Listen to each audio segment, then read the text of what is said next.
अस्सलाम वालेकुम स्टूडेंट्स। आज हम जो लेक्चर कवर करेंगे जिसके टॉपिक्स हैं production planning and aggregate planning.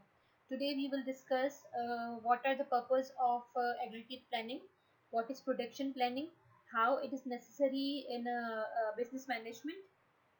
So, a number of industries and public services have to deal with seasonal variations in demand. Such organizations face difficulties in predicting the exact quantity and timing of demand for specific products or services months in advance. Yet, they typically must access their labor and inventory requirements in advance in order to handle demand. How do they do it? सो होता ये है कि industries और जो भी हमारे पास public services होते हैं उनमें होता है कि सीजनल वेरिएशंस आ सकती हैं। सीजनल वेरिएशंस का मतलब है कि अगर फॉर एग्जांपल एक नेचुरल डिजास्टर आ गया या कोई भी ऐसा प्रॉब्लम है जिसमें आपके प्रोडक्ट की सेल नहीं हो रही, तो ऑर्गेनाइजेशन को है कुछ डिफ़िकल्टीज को फेस करना पड़ेगा, जिसमें आपकी इनकम जो है वो आपको बेनिफिट थोड़ा कम मिलेगा अगर आपने जो है वो प्रोडक्ट की क्वांटिटी ज़्यादा बनाई है या उस टाइमिंग में आपने अपना प्रोडक्ट को पूरा किया है, लेकिन कुछ डिज़ास्टर्स की वजह से, कुछ सीजनल वेरिएशंस की वजह से आपका जो है इनकम है वो जो आपने एक बजट बनाया हुआ है कि इस प्रोडक्ट की जो है वो सेल के बाद आपको इतना प्रॉफिट होगा, वो अचीव नहीं हो सकता।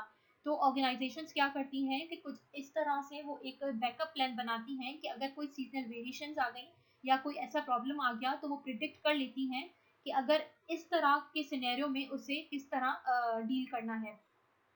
और फिर वो एडवांस में ही मंथ्स काफ़ी एडवांस ही वो पहले से काम करना स्टार्ट कर देती हैं।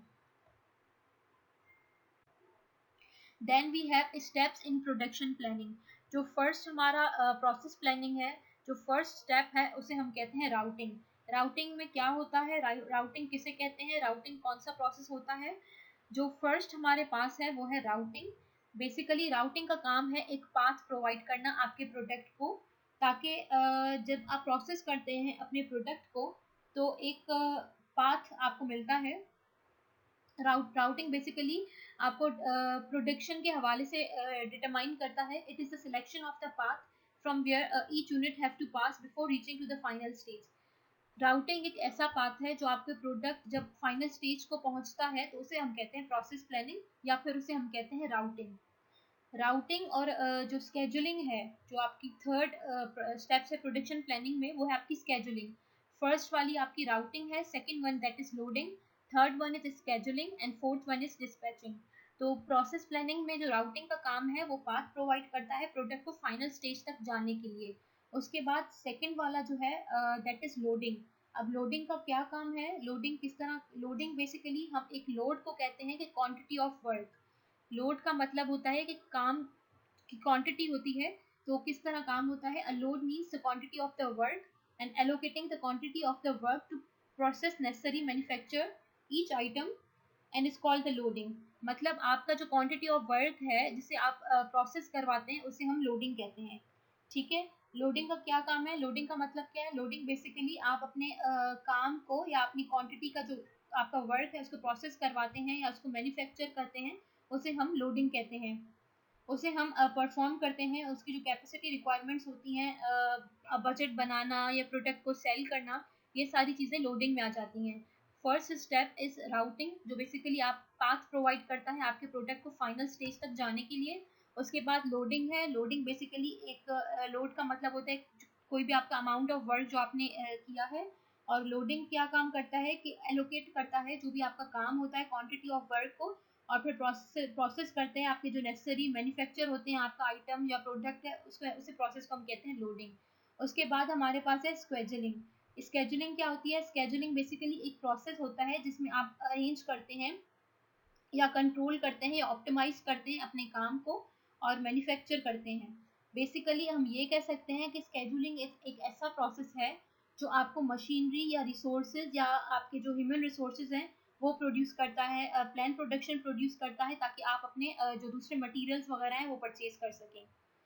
स्केजुलिंग का मतलब क्या है, स्केजुल का मतलब ये है कि आप जो है अपने मशीनरी या रिसोर्सेज या जो भी आपके प्लान्स हैं या ह्यूमन रिसोर्सेज या प्लान प्रोडक्शन जो भी आपके हैं, आप वो उसको परचेज कर सकते हैं, जो भी आपके मटेरियल्स हैं। After that we have dispatching. Dispatching का क्या है? डिस्पैचिंग का मतलब ये है कि वो रेफर करता है जो भी आपका प्रोडक्ट आप बना चुके हैं, वो आपकी क्वालिटी को इम्प्रूव करता है, आप उसे इजीली कंट्रोल कर सकते हैं, और आपको कहाँ किस मैनेजमेंट में उसको डिलीवर करवाना है, वो काम आ जाता है डिस्पैचिंग में। सो हमारे पास 4 स्टेप्स हैं प्रोडक्शन प्लानिंग में। Number 1 that is process planning, number 2 that is loading, number 3 that is scheduling, and number 4 that is dispatching. The fourth one is dispatching. Its purpose is to improve the operability by properly controlling the capacity of delivery date management. ठीक है, dispatching का काम ये होता है कि जब आपने अपना जो राउटिंग में फर्स्ट प्रोसेस में आपने पाथ प्रोवाइड कर दिया अपने प्रोडक्ट को फाइनल स्टेज के लिए, तो फिर वो लोड होता है। लोड मतलब जो भी आपका अमाउंट ऑफ वर्क होता है लोड में, वो सारा आप काम लोड करवाते हैं। उसके बाद स्केजुलिंग होती है। स्केजुलिंग में आप अपने ह्यूमन रिसोर्सेज और अपनी मशीनरी वगैरह यूज़ करते हैं, और उसके बाद आप एंड में अपना जो प्रोडक्ट है उसको डिस्पैच करते हैं। इसके बाद हमारे पास we have 2 types of control. First is the production control and other one is the production planning. हम प्रोडक्शन कंट्रोल और प्रोडक्शन प्लानिंग के अलावा हम उसमें एग्रीगेट प्लानिंग भी पढ़ेंगे। What is aggregate planning, what is production control, and what is the purpose of these things. So these are the overview of planning levels. What are the planning levels? Number first, that is long range plans. Number second, that is intermediate plans, and number third, that is short range plans. I've already told you in the previous lecture that what is the long range plans. Long range plans आपके पास वो होते हैं जो आपने 10 to 12 years का maximum उसका period होता है, उनकी कैपेसिटी बहुत ज़्यादा होती है, और उसमें जो है आपका प्रोडक्ट डिज़ाइन होता है, आप अपने वर्क सिस्टम को डिज़ाइन करते हैं। बेसिकली लॉन्ग रेंज प्लान्स जो होते हैं उनका टाइम पीरियड बहुत ज़्यादा होता है। एंड इंटरमीडिएट प्लान्स जो होते हैं वो आपके 5 to 6 मंथ्स तक का इंटरमीडिएट प्लान्स होते हैं, जिनमें आप अपनी इन्वेंट्रीज करते हैं। इन्वेंट्रीज का मतलब है कि आप उसके जो है लिस्ट ऑफ गुड्स होते हैं, लिस्ट ऑफ मशीनरी हो गई, आपके गुड्स हो गए, उसके अलावा आपके पास लिस्ट ऑफ आइटम्स हो गए, जो भी आप उसमें यूज़ कर रहे हैं। उसके अलावा शॉर्ट रेंज प्लान्स क्या होते हैं? शॉर्ट रेंज प्लान्स मतलब वो प्रोडक्ट आप अचीव करना चाह रहे हैं या वो टारगेट आप अचीव करना चाह रहे हैं, वो एक दिन का भी हो सकता है, वो नेक्स्ट डे का भी हो सकता है, जिसमें आप मशीन लोडिंग करते हैं, आपके जो है वो डिफरेंट ऑर्डर के डिफरेंट साइजेस के आप प्रोडक्ट्स करते हैं, उसमें आप असाइनमेंट्स जॉब असाइनमेंट्स देते हैं, बैक ऑर्डर्स लेते हैं, आप उसमें बैकअप प्लान्स रखते हैं, और आपकी जॉब सीक्वेंसिंग होती है उसमें। Then after we have aggregate planning. What is aggregate planning? What is the purpose of aggregate planning?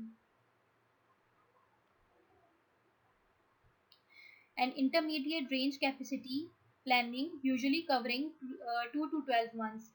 The goal of aggregate planning is to achieve a production plan that will effectively utilize the organization's resources to match expected demand. अब aggregate planning का मतलब क्या है कि एक intermediate range है capacity की। Capacity planning हम किसे कहते हैं यहाँ पर?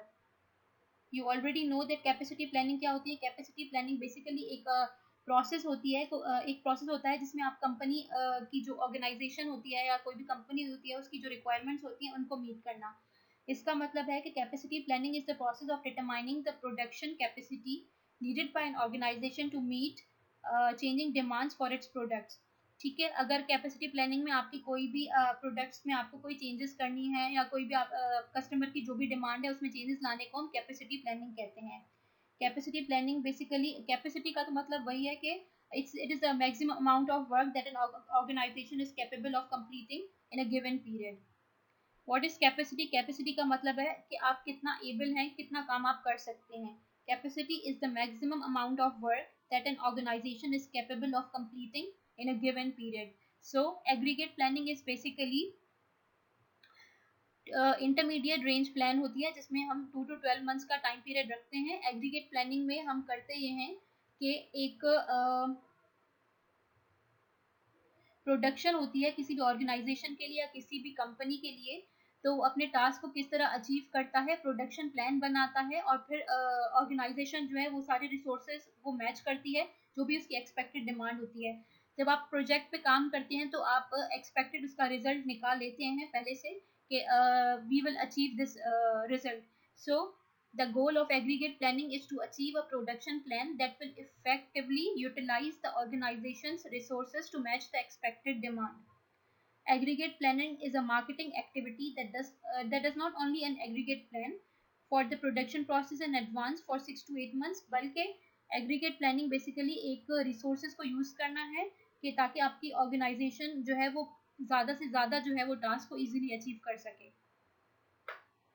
Okay, after aggregate planning we have planning sequence.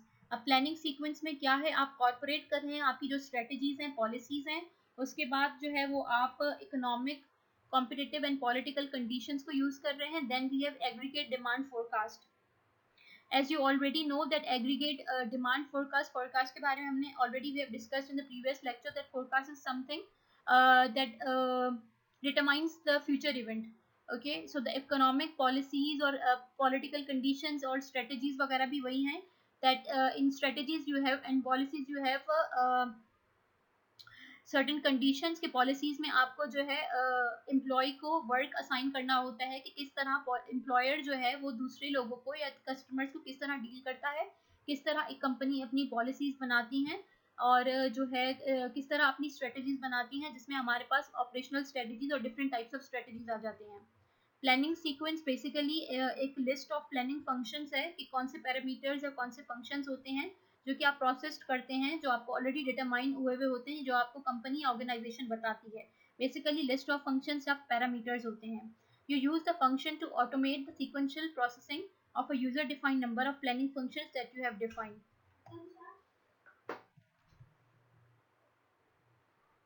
The concept of aggregation. What is the concept of aggregation?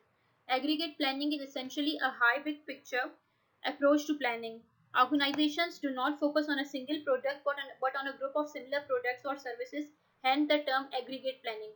Aggregate planning का मतलब ये है कि कोई भी ऑर्गेनाइजेशन हो, कोई भी एक ऐसी ऑर्गेनाइजेशन तो एक सिंगल प्रोडक्ट पे वो रिलाई नहीं करेगी, बल्कि ग्रुप ऑफ प्रोडक्ट्स जो हैं या ग्रुप ऑफ सर्विसेज जो हैं उस पर रिलाई करेगी, उस पर उसको फोकस करेगी.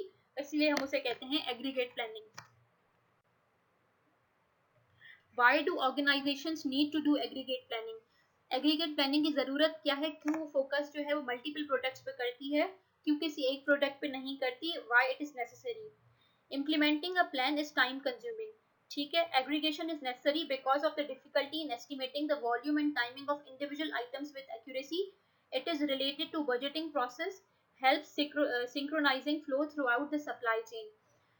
Here you get the answer that why it is necessary. It is necessary because aggregation is very necessary because of the difficulty in estimating the volume and timing of individual items with accuracy.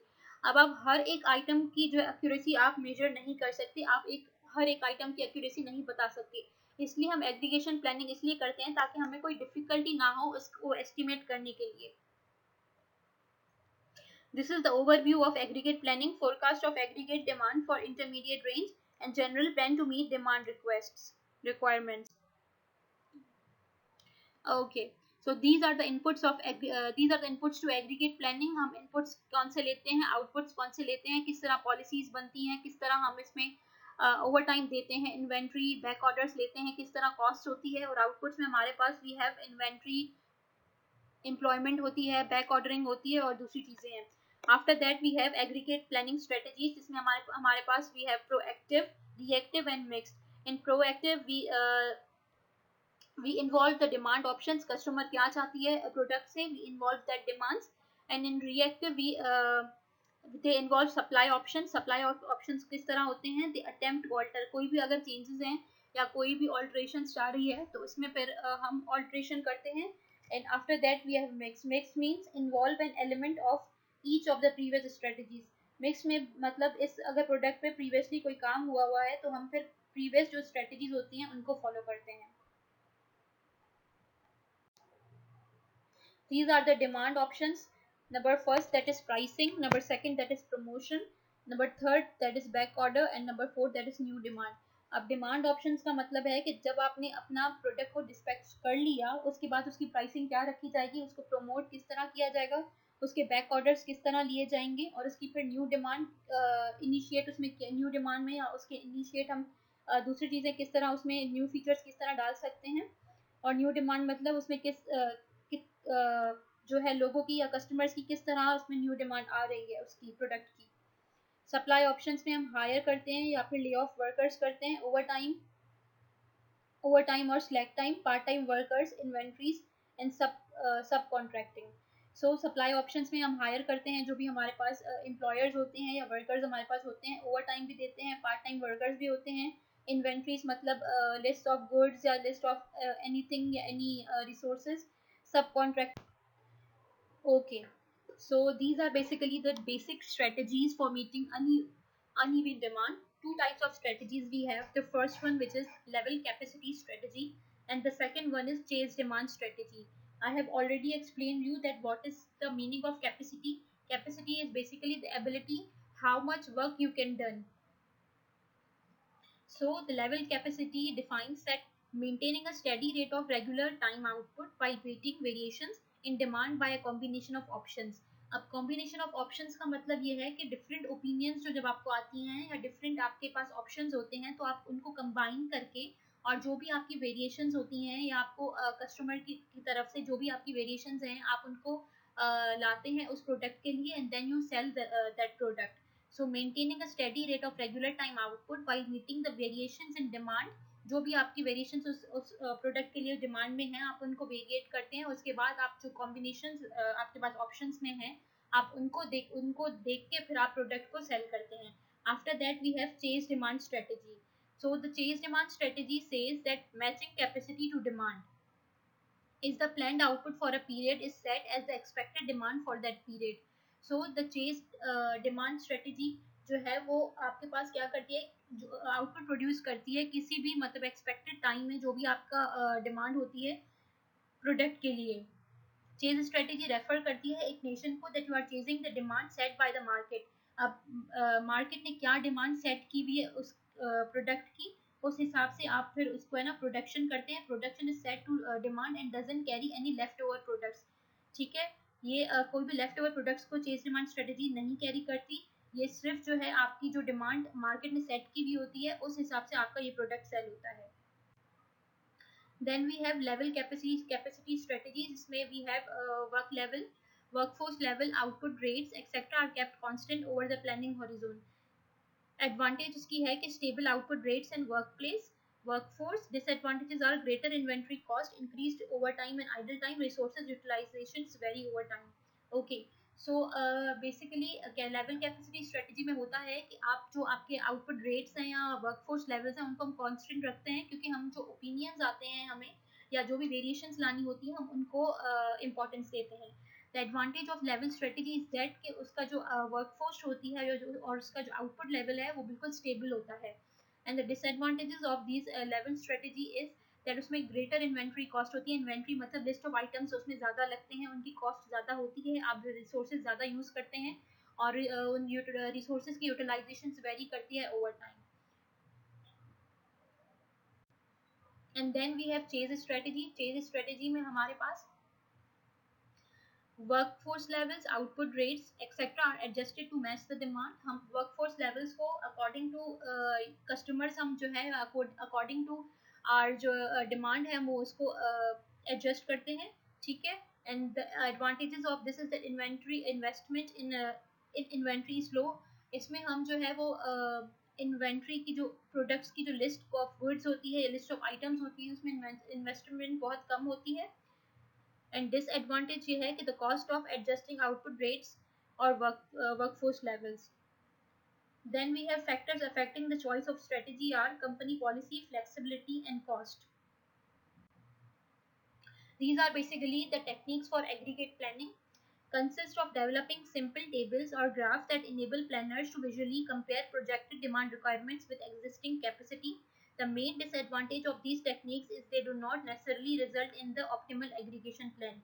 अब होता ये है कि अगर आप अपने कोई भी ग्राफ्स वगैरह से आप अपना स्केड्यूल बनाएंगे या प्लान करेंगे प्रोजेक्ट बनाने के लिए तो आपके लिए ज़्यादा इजी रहेगा। उसकी रिक्वायरमेंट्स फिर इस तरह की होती हैं कि आपने सिंपल टेबल्स बनाने होते हैं या फिर ग्राफ्स बनाने होते हैं जिससे आप अपने प्रोडक्ट को या अपने टास्क को इजीली एक्सप्लेन कर सकते हैं। और डिसएडवांटेज इस टेक्निक की ये होती है कि उसमें जो है पर हमें रिजल्ट जो है वो ऑप्टिमल एग्रीगेट प्लान से नहीं मिलता। एग्रीगेट प्लान में फिर हम एक इंडिविजुअल को नहीं जज करते, हम जो है वो ग्रुप ऑफ जो प्रोडक्ट्स आप प्रोड्यूस करते हैं उन पे रिलाई करते हैं, उन पे फोकस करते हैं। So this is master scheduling. What is master scheduling and what is its purpose? The heart of production of planning and control, it determines the quantity needed to meet demand from all sources. It interfaces with marketing, capacity planning, production planning and distribution planning.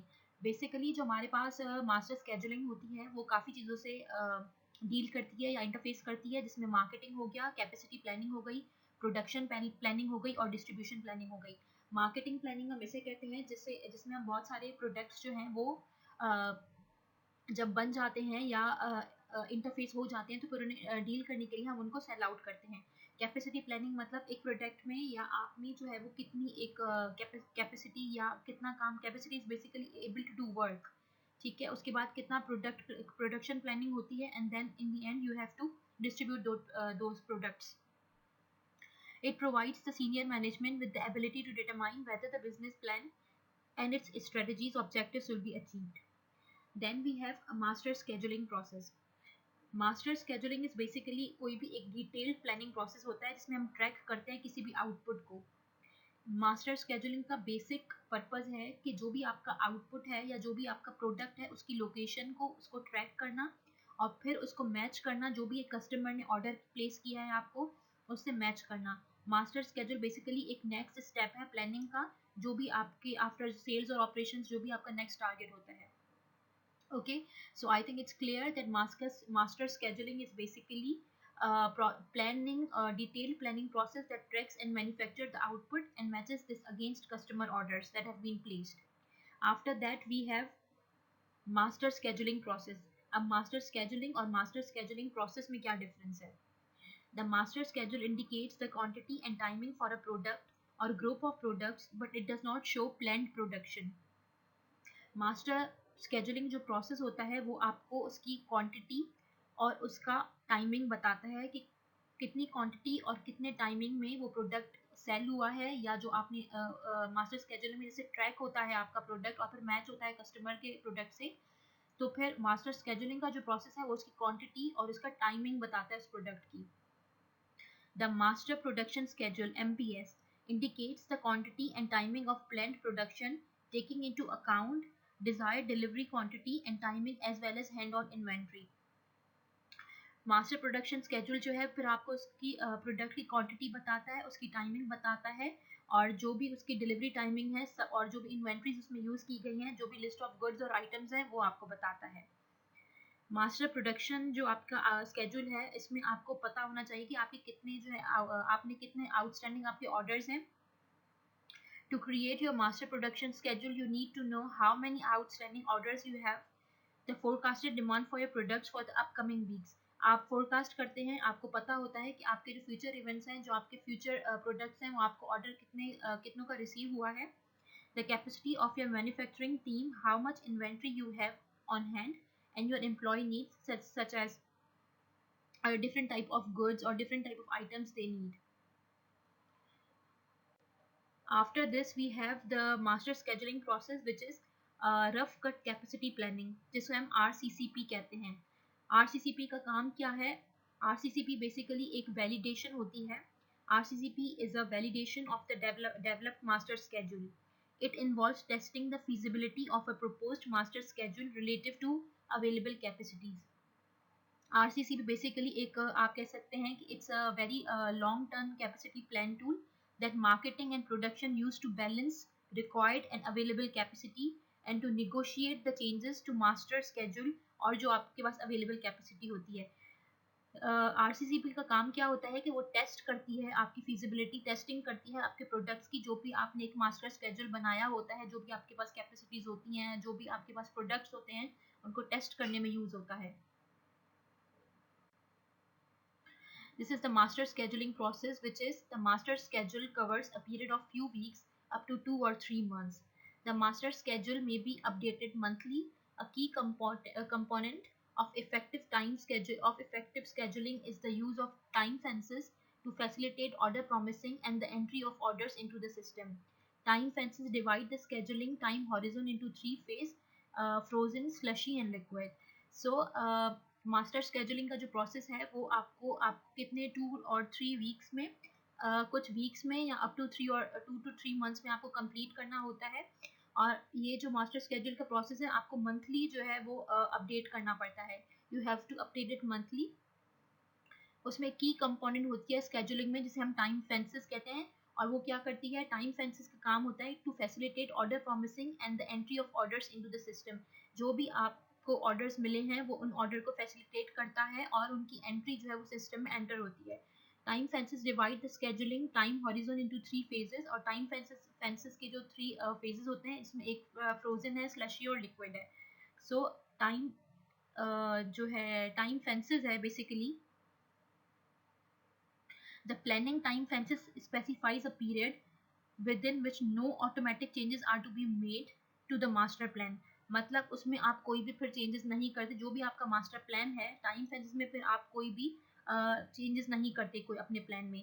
The planning time fence is maintained in work days. It is only used for materials that are planned using an MRP type which includes a firming। इसका मतलब ये हुआ कि आपने उन जो master planning अपनी की हुई है उस प्रोडक्ट के लिए टाइम फेंस आपको एक ऐसा पीरियड बताता है जिसमें आप उसमें प्रोडक्ट में कोई भी चेंजेस नहीं कर सकते।